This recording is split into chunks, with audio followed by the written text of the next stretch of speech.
Hi, and welcome to Web Presence Wednesday. Today we are flying solo, so I have no idea if you guys are getting any sound. It looks like you are from my little doohickey there, but I don't have a sound check for a sound check, so we're just gonna go with it. Welcome to Web Presence Wednesday. Normally, this is where I would shame you about not having digital real estate and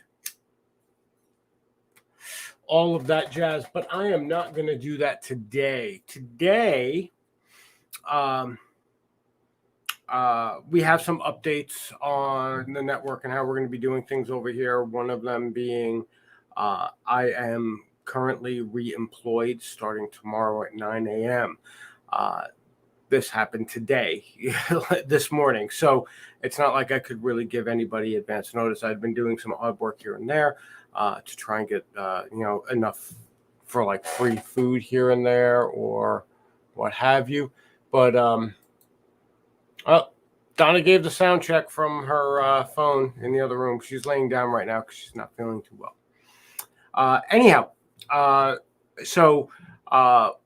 With that, I do not know if I will be home at 5:30 because I'm starting this new job.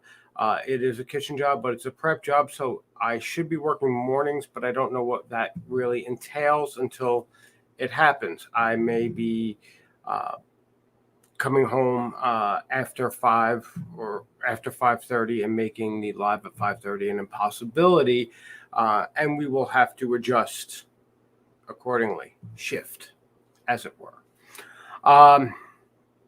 But with all that said,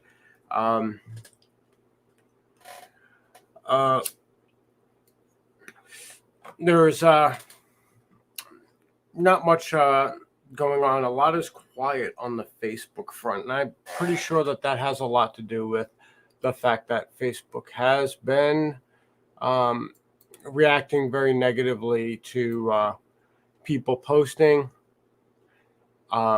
things which are not socially acceptable anymore,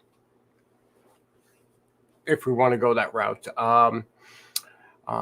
The same with Twitter and stuff like that. I've noticed there is a decreasing frequency of information out there that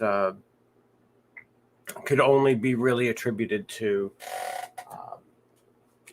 people being constantly put on bans, put on what they call shadow banning, which is basically they take their posts and drop them to the bottom of the priority, and if you don't sit there and doom scroll forever, you'll never see them, and all sorts of stuff like that, which emphasizes the need for digital real estate, of course, because it is Web Presence Wednesday. What would it be if I wasn't shaming you? Shame.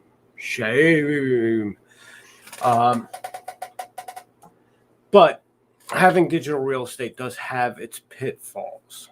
And we're going to talk a little bit about that today. For, I don't know, about the last hour and a half, 2 hours, roughly, I've been getting messages from a pornography bot on my phone and trying to encourage me to go to a cam girl site, apparently. I don't know because I haven't gone. I can only imagine that they collected the photos from somebody's OnlyFans, so I feel bad for them that their photos are out there floating in the breeze free, that they probably are charging people, I don't know, $5, $10, $15, $20 a month to go and ogle them. And we have to understand that this is part and parcel of living on the internet. It has been since the beginning of the internet, and it was other nefarious things that were happening before the internet happened. These people didn't sprout up out of nowhere. They came from other scams that came before them. They just updated with the times. This is not something new. This is not something engaging or anything like that. This is literally the same old scam, just internet aged. And this isn't the only time it's happened to me, but since it happened today, it refreshed my memory that this is something that happens mainly because of the fact that I have to put my phone number out there due to the fact I have, businesses online and stuff like that. And they kind of require these things for two-factor authentication and whatnot. So the reality is that my phone number is easily findable. Too bad Vinny's not on. He's busy driving back to Arkansas. So it's something that I expect to happen every now and again, and it does. I mean, I get emails, like my spam folder. My email is like 6,000 emails every month of, hey, have a good time. Hey, it's former President Donald Trump. Hey, it's Ivanka Trump. Hey, it's Jared Kushner. Hey, it's Trump Jr. Hey, it's Mitch McConnell. It's all these people that are looking for money that I just ain't got to give to anybody anyway. So it's hilarious to me that somewhat that they take the time to do that. But I do realize that this is America and people here are very fucking dumb. And they do things like, well, Donald Trump emailed me, so obviously he needs my money. Yes, Grandma. Yes. Donald Trump, the multi-billionaire, needs your $200,000 fucking life savings that you're going to have to live on for the rest of your fucking days to save America. So this is the whole thing. Like nine times out of 10, I think people just get what they deserve. They fall for shit like this and they get what they deserve. But in this case, I've just been giving this person the runaround, like the entire runaround, and it got to the point where they decided to just hit on the automated reply thing, because now I'm just getting constant messages about how I need to go to that site so that they can, make sure that I am who I am, so that we can hook up. Like any of that was even a possibility. Like I even mentioned Donna in one of the posts. I was like, yeah, the woman I live with, is right over here too. That's not, shit's not cool. I'm probably as old as your dad. This shit's not fucking cool, because I'm old. So, just to be fair, you could be legal and I'd be old as your fucking parents, just to be completely honest here. I've dated girls who I've been their parents' age, off by like about 3 or 4 years. So to be fair, it does happen. I don't. Those things don't generally last very long. I don't have very much in common with the younger people like that, but it's happened, and it was all above the table type of thing. So let's move on. But you should know this, and if you're putting digital real estate out there, there is an increased chance of that happening. If you have two-factor authentication, there is a chance that can happen. And if it does happen, you should absolutely make sure that you delve into all of your two-factor authentication things that use your phone. If they message you via phone, or your email, if they message you via email, to make sure that it wasn't something that is attached to the two-factor authentication as opposed to the login, because this is most certainly from a login, not from an authenticator. Because there are things that I use that use my phone number for login. So there you go. That being said, you have to be careful out there. Obviously, it's the world of the internet, and you don't know who you're dealing with. Like this person right here could be like some sweaty 75-year-old bro sitting in a hut somewhere, a mud hut somewhere, with an internet connection, and just luring people to a site where they can peel their credit card number and information and then go and buy themselves some stuff.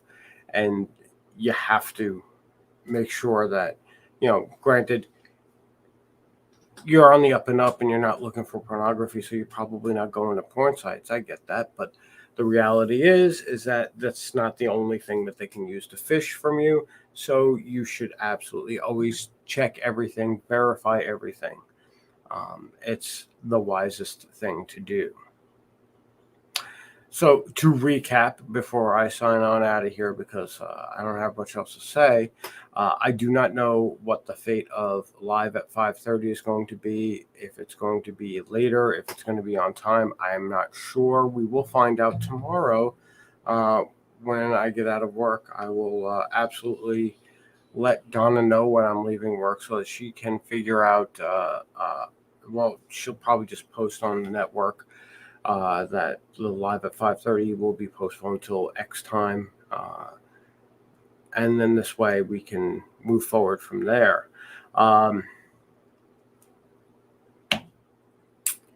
And don't get hacked. I mean, do yourself a favor. Like, I know I'm not sharing any information with this anonymous person who is potentially from Eastern Europe or potentially from North Africa or potentially from Indonesia. Can't really tell because they use all sorts of weird scripts in their typing. So, lots of accents that don't really belong anywhere. So it's obvious that English is not the first language of whoever programmed this. But, you never know as far as where they are literally coming from, unless you have some high-tech technical knowledge that I do not have. I did try to get them to tell me where they masked their number from, but they didn't want to talk about it. Anyhow, with that, I think I'm going to get going. I finished the midsection of the Blasphemous Post podcast, so I'm going to be doing the conclusion wrap-up of the first episode and possibly getting that put up by the weekend. And then, well, I have to... I already have started the first podcast after this one. And hopefully I will have it show noted up for me to be able to do production during the week next week. And then, ta-da, we'll have a weekly podcast. Thank you, everybody, for coming by. And we will see you when we see you. I'm not sure when that will be.